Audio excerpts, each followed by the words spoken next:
Thanks for tuning in, and welcome back to another Technique Thursday.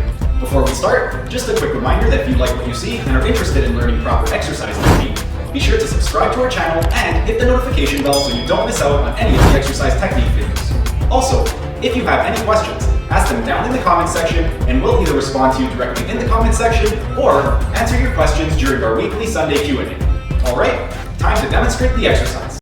The exercise we will be demonstrating for you will be the Podium Barbell Deadlift. To perform the Podium Barbell Deadlift, place a step on the floor approximately 6 to 9 inches in height.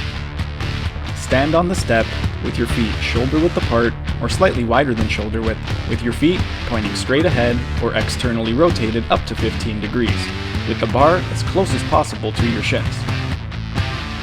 Flex your hips and knees to squat down with your hips lower than your shoulders and grasp the bar evenly with your hands just outside of your knees. Be sure to maintain a neutral spine, keeping your elbows straight and the bar as close as possible to your body. Exhale as you stand up. This will be your starting position. Inhale as you lower the bar by flexing your hips and knees, slowly and under control, keeping the bar as close as possible to your thighs and shins. Continue lowering the bar until the plates make contact with the floor, keeping your weight over the middle and heel area of your foot. Be sure to maintain a neutral spine throughout the movement. Exhale as you press your feet into the ground, extending your hips and knees while maintaining a neutral spine and keeping the bar as close as possible to your shins and thighs. Continue to lift the bar until you achieve a fully erect body position and pull your shoulders back to complete the lift. Regarding tempo, there will be 4 numbers which will determine the speed of the movement. The first number is going to be the eccentric portion, or the lowering phase of the movement.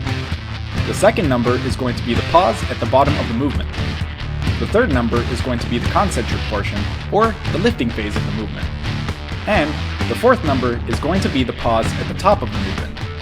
Therefore, a tempo prescription of 5010 will require you to lower the weight for 5 seconds and immediately lift the weight for 1 second without resting at the bottom or top of the movement. A tempo prescription of 3210 will require you to lower the weight for 3 seconds, rest at the bottom position for 2 seconds, and lift the weight for 1 second without resting at the top position. A tempo prescription of 4021 will require you to lower the weight for 4 seconds, lift the weight for 2 seconds without resting at the bottom, and rest for 1 second at the top of the movement before performing the next repetition. A tempo prescription of 2121 will require you to lower the weight for 2 seconds, rest at the bottom position for 1 second, lift the weight for 2 seconds, and rest at the top position for 1 second before performing the next repetition. That's it for today's video. Thanks for tuning in. If you liked what you saw, be sure to hit that like button, subscribe to our channel, and hit the notification bell so you don't miss out on any of the exercise technique videos. And if you have any questions, ask them down in the comments section and we'll either respond to you directly in the comments section or answer your questions during our weekly Sunday Q&A. Keep fit, have fun, and we'll see you again next week.